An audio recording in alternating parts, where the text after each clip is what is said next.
Tu veux faire passer ton business de coach, consultante ou freelance à un autre niveau? Dans cette vidéo, je te partage 5 erreurs courantes qui freinent le développement d'un business en B2B. Et assure-toi de rester jusqu'à la fin parce que la dernière erreur est une erreur que commettent beaucoup d'entrepreneurs et qui finit par être fatale à leur entreprise. Première erreur, c'est de faire plus de la même chose et de viser le volume plutôt que la qualité. En effet, notre réflexe naturel quand on veut augmenter son chiffre d'affaires, eh bien, c'est d'aller chercher le volume. Alors ça marche très, très bien pour les produits. En effet, si tu vends un produit ou 10 produits, ça te prend le même temps. Par contre, ça ne fonctionne pas bien pour les prestataires de services. Ton temps est limité. Si tu cherches à multiplier les clients sans revoir ta stratégie, il y a de fortes chances que tu vas arriver à un plafond et que ce plafond, il ne soit pas suffisant pour te permettre de vivre correctement. Donc ton chiffre d'affaires va stagner et tu ne seras pas dans une meilleure posture. Donc la clé, ce n'est pas de faire plus, mais c'est de faire autrement. Donc un conseil, concentre-toi sur des clients premium, ceux qui sont en recherche de solutions à leurs problèmes pressants et douloureux et qui sont prêts à payer le juste prix pour cela. Donc ils ne sont pas en recherche de prix bas, mais au contraire, ils sont en recherche de qualité. Et comment tu peux augmenter aussi la qualité? Un petit secret, eh bien, c'est de co-construire la solution avec eux. Parce qu'à ce moment-là, tu vas vraiment te différencier. Tu vas aussi augmenter la confiance que le client a en toi et finalement avoir une prestation de service qui va être top, topissime.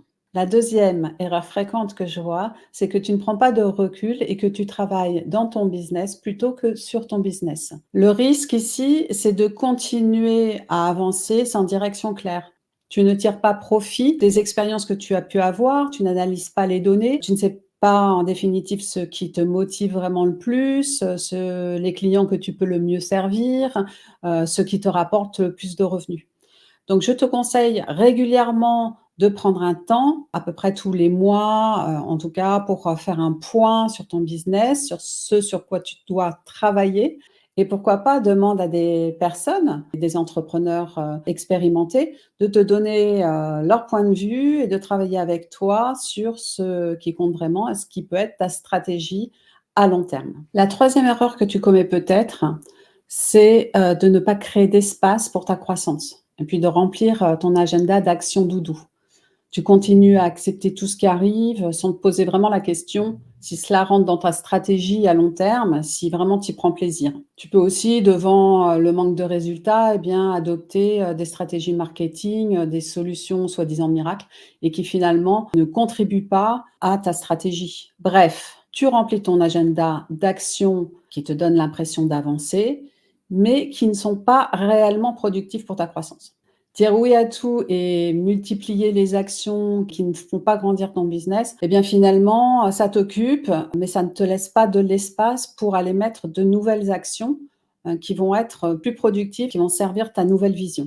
C'est pour ça qu'il est essentiel que tu apprennes à dire non à certaines opportunités. Je sais, c'est difficile, surtout quand les résultats sont pas là, mais chaque non, ça va te libérer du temps et de l'énergie pour dire oui à ce qui est vraiment aligné avec ta vision et tes objectifs financiers. Alors, je t'invite à regarder aujourd'hui ce que tu fais et qui ne contribue pas à ta croissance.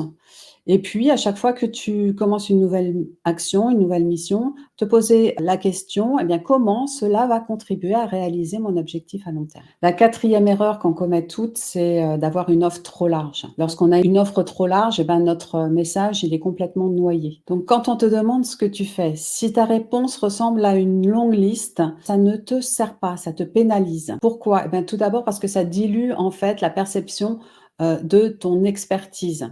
Et ton client, il préfère toujours se tourner vers quelqu'un qui est expert pour résoudre son problème dans un domaine spécifique. Ensuite, la deuxième raison, c'est que ça dilue l'impact de ta communication, de ton message. Ton réseau va avoir du mal à se souvenir de qui tu es et donc à te recommander aux personnes que tu pourrais aider. Donc, affiner ton offre et avoir un message clair, ça va te permettre aussi de développer ton bouche à oreille, d'avoir un bouche à oreille plus efficace. Donc, plus ton message est précis, plus il est facile pour les autres de te comprendre, de te recommander, de faire appel à tes services. Donc communique sur les problèmes que tu peux résoudre, pour qui tu peux les résoudre. Limite ta présentation à 3 problèmes que tu peux résoudre. Enfin, la dernière erreur, c'est de ne pas te faire accompagner par des personnes dont c'est le métier. 80 des entrepreneurs accompagnés sont encore là après 3 ans, contre seulement 50 des entrepreneurs qui ne le sont pas.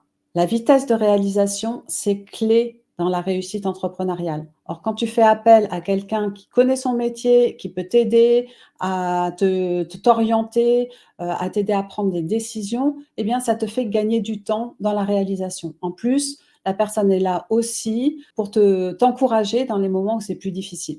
Puis réfléchis, tu demandes à tes clients d'investir dans tes prestations parce que tu sais que tu vas leur faire gagner de l'argent et du temps dans la résolution de leurs problèmes. Alors pourquoi toi, tu ne fais pas de même? Garde en tête que c'est peut-être ça qui va faire la différence et qui va te permettre d'assurer la pérennité de ton business et de ne pas perdre tout l'investissement que tu as pu mettre en place, ces derniers temps.